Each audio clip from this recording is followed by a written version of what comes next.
This show is brought to you by Manscaped. Use the code AFTV for 20% off your order and free shipping at manscaped.com. AFTV, Lee, that was poor today. Well, it's just the expectation, wasn't it? Really, I think everybody expected us to lose, but I expected us to go down a little bit more than what we did. Defending again, woeful, and I have to question what Mikel Arteta was watching here at times.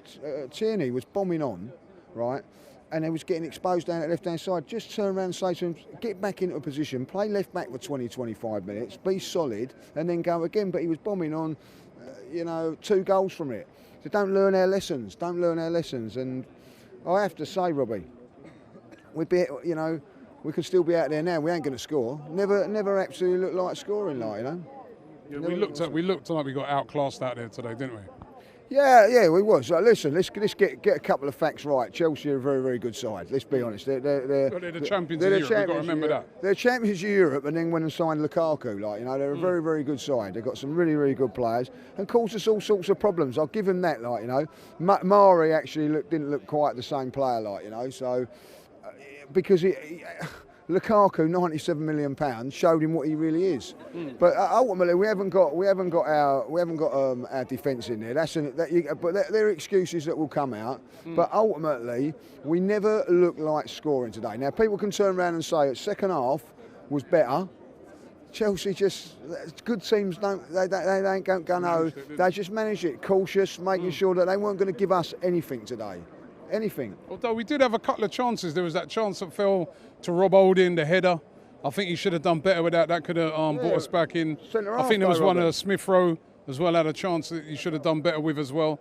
So, there was but not many. Like you said, not many chances. They are a very well-organised team, and at the back, we don't look well-organised at all at the moment, do we? That's exactly right. We don't look organised. We don't look like we've got a certain pattern of play defensively. And we don't have something going forward. I watched today for 15. Do you know what? I was bored of the game. You could see we weren't going to win, so I thought, right, let's have a little look at what I see. I see Lukaku, right? He runs 5 yards here, 5 yards there, 5 yards there. When it matters, Bosch is gone. I look at Martinelli. He's running 35 yards one way, 35 yards the other. He's been running to the ground, and the attacking players are having to do the work of defenders. That's not right, Robbie. You know what I mean? So what is the problem? The problem is the manager and the tactics. I don't really see what was going to do. I thought, right, let's have a real. I thought today I'd have a look at it and try and assess it. And I'll ask anybody, what was the plan to get us back into the game? What was set out to think that we may get back into the game? There wasn't anything. There wasn't nothing I see it last week against Brentford. We went 1-0 down, and people can turn around and go, it's Chelsea today, it's a lot much better. I see exactly the same thing last week against Brentford, so I don't see how we've got a game plan to break teams down. You're asking a 21-year-old kid to try and do it and he does it with his running and all that you signed Odegaard. I should have got Odegaard or someone like him that weeks ago. But we haven't, and I don't see a game. There's one plus out there at the moment, and that's Lokonga. That is the one plus that we have going in our favour. Outstanding again today, but he hasn't got players around him. You're asking 21-year-old kids, Saka at 20, to take this club forward. Just have a look at that stadium. You're asking kids to do it They realistically, if they was at Chelsea or they was at a real top club, they'd be on the bench, coming on and trying to make things happen, or in the under-23s, but they're not. They're here. And for me, you've got to get a game plan set up. Our forwards, I look at it today, right, and you think to yourself, right, Pepe, 70 million. You've got Martinelli's class player there, Saka, right, they've come through the youth, but if they was on the market now, how much would they be worth? Right, so you've got £200 million worth of talent, realistically, and they never had a shot. They never looked like scoring. How long's he going to get? Because already, listen, there's nobody shouting that he should go and stuff like that. Well, I don't know.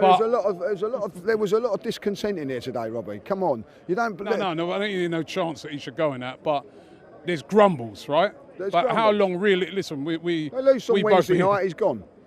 He should resign. If they lose on Wednesday, if Arsenal lose already, or if Arsenal lose and get knocked out of that cup before any of the big guns are in it, He's got to go. You know what I mean? You can't be so serious. I'm seeing it now, and people can turn around and go, "Oh, well, we can't get Conte." Why can't we get Conte? I'll tell you what. When he signed for Inter Milan as a manager, was he promised millions and millions of pounds? No. The reason he left Inter Milan was because they took away his best players. That's why he left, right? Yeah, so, but he's a manager. He wants money. No, what he did, when he went to Inter Milan, they didn't promise him a fortune, did they? What he done though was people forget that he wasn't given a fortune. He was given money, but then his organisation, his managerial skills took him to another level. And then they said, "Oh right, you've done that to us. Right, we're taking it all away now." So he walked away, which is what a proper. That's the sort of manager I want. Someone who's proper, So we could get him. I'm not saying that and people go and worrying about. I'm watching games of football, and I can tell you this now: the fans today. Listen, everybody's on a jolly up today because it's the first game of the season, first game back, and all that. They ain't going to put up with what I've seen today, like the football wise of it. They're not going to put up with that. I can tell you that now. So if he loses for you, West Brom. Listen, I've come here today, Robbie. I didn't think we'd beat Chelsea. You know what I mean? That tells you everything you want to know about this football club at the minute. And half the people here are going like that. Half of them are getting. I've been down the pubs today. The pubs have made a great day today. Six pints extra because everybody wanted to get so drunk so they can go and watch the game. You know what I mean? That's how it's been.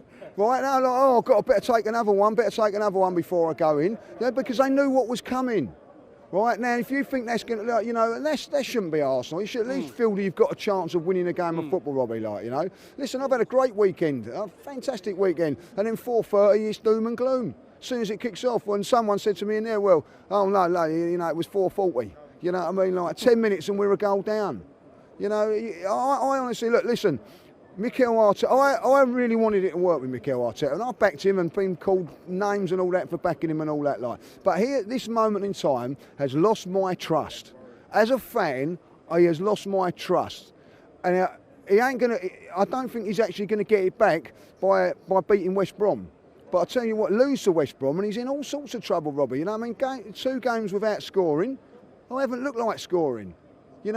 Someone come on here and tell me what is his game plan to score goals, because I don't see it. Nice one. Nice.